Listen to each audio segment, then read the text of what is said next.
John MacArthur, ele comete alguns deslizes na tentativa de defender com unhas e dentes a doutrina calvinista da dupla imputação. No livro O Evangelho segundo Paulo, publicado no Brasil pela editora Thomas Nelson, da autoria de John MacArthur. Aqui na página 156, a lição do passado: a salvação veio pela graça, não pela lei. O tema da justificação pela graça e somente por meio da fé pode-se observar desde os primeiros capítulos de Gênesis e do registro de Abraão, que creu no Senhor e isso lhe foi creditado como justiça. Isso em Gênesis capítulo 15, versículo 6.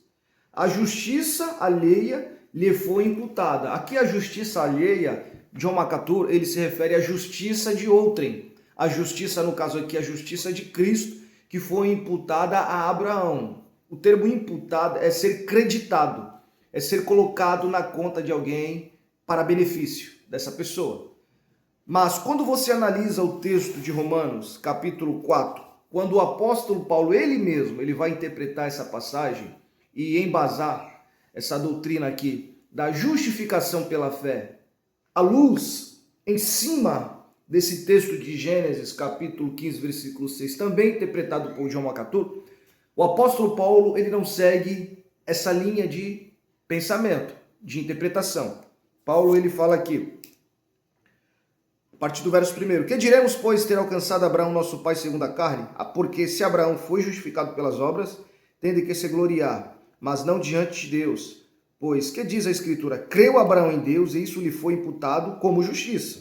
Ora, aquele que faz qualquer obra, não lhe é imputado o galardão segundo a graça, mas segundo a dívida. Mas aquele que não pratica, porém crê naquele que justifica o ímpio, veja agora, a sua fé lhe é imputada como justiça. Assim também Davi declara: bem-aventurado o homem a quem Deus imputa a justiça, sem as obras, dizendo: bem-aventurados aqueles cujas maldades são perdoadas e cujos pecados são cobertos. Bem-aventurado o homem a quem o Senhor não imputa o pecado. Portanto, irmãos, aqui no capítulo 4, versículo 5, o apóstolo Paulo, ele deixa então muito claro que ele não segue essa mesma linha de pensamento de John MacArthur. Ele fala aqui no verso 5, mas aquele que não pratica, porém crê naquele que justifica o ímpio, a sua fé lhe é imputada como justiça. Veja, a sua fé lhe é imputada como justiça. O que Deus faz na justificação pela fé? Quando ele justifica o pecador. Quando o pecador crê, Deus ele pega essa fé e acredita na conta do pecador, e essa fé ela é creditada como justiça. Então essa doutrina da dupla imputação, quando os meus pecados vão para Cristo e a justiça de Cristo vem para minha conta, essa doutrina da dupla imputação ela não tem amparo bíblico. O que ocorre na verdade é o quê? Os meus pecados eles recaem sobre Cristo, mas a justiça de Cristo não recai na minha conta.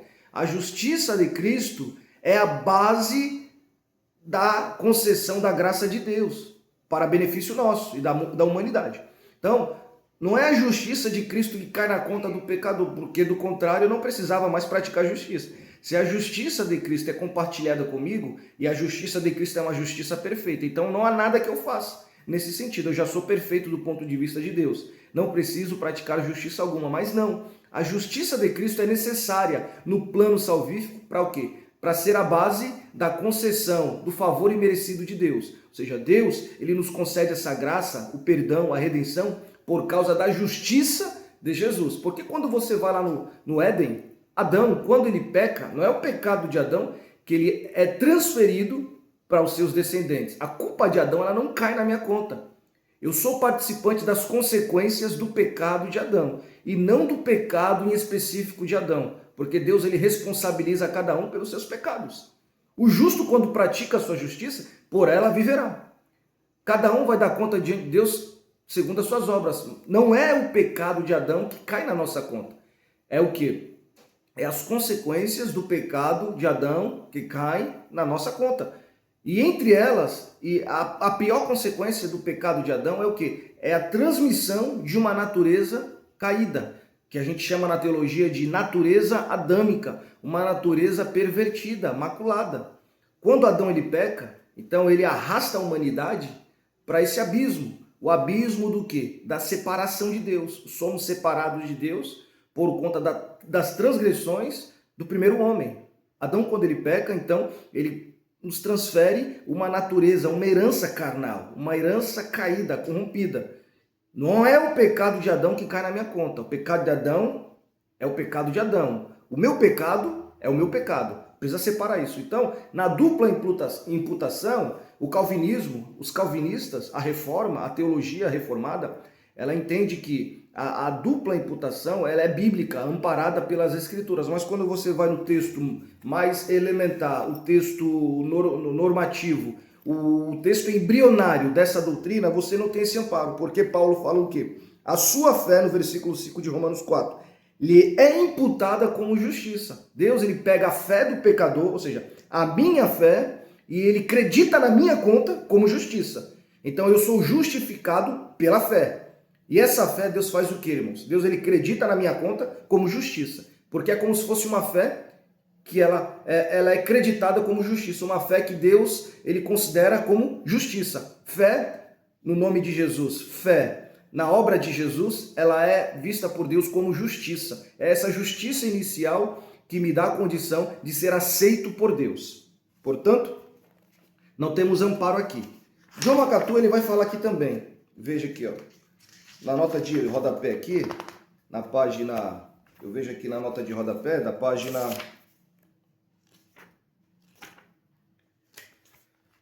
169.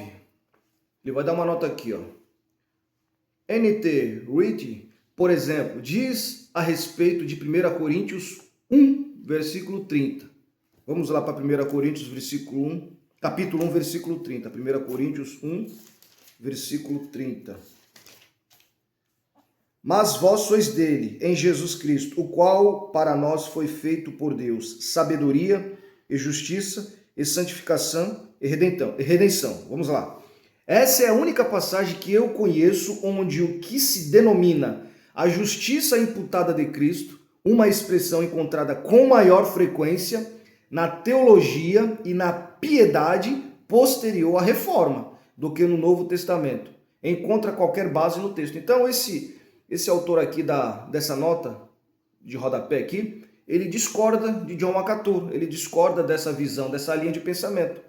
É a única passagem que eu conheço onde o que se denomina justiça imputada de Cristo, entre parênteses, uma expressão encontrada com maior frequência na teologia e na piedade posterior à reforma, do que no Novo Testamento. Então, é uma visão posterior, não é uma visão embrionária, não é uma visão que consegue se provar nas Escrituras, onde a igreja se pautava por essa visão. Mas não, é uma visão posterior, tardia. Se é tardia, se é posterior, nós podemos, então, tê-la como uma doutrina biblicamente comprovada e biblicamente aceita, principalmente pela igreja primitiva, nos escritos dos apóstolos. Aqui veja só, mas vós sois dele em Jesus Cristo, o qual para nós foi feito por Deus sabedoria e justiça. Porque se você acredita nessa linha de pensamento da igreja da reforma, da igreja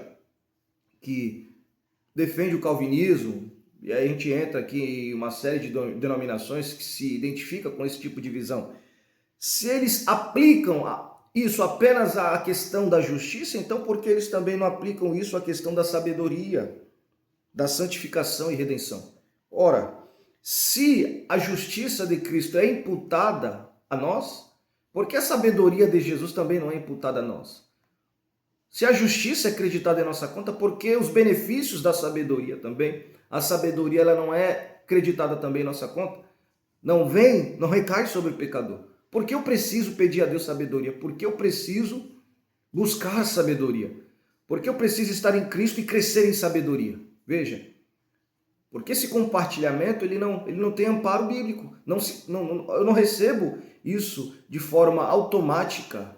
É uma coisa que é progressiva. À medida que eu me uno a Cristo, à medida que eu me aproximo e mantenho um relacionamento autêntico com o Senhor Jesus Cristo, eu cresço nessas virtudes. Mas a doutrina da imputação, onde os pecados da humanidade recaem sobre Cristo, e a justiça de Cristo recai sobre a humanidade, ela não possui esse amparo bíblico. Não há que se falar nesse quesito de dupla imputação. porque ela não tem amparo bíblico.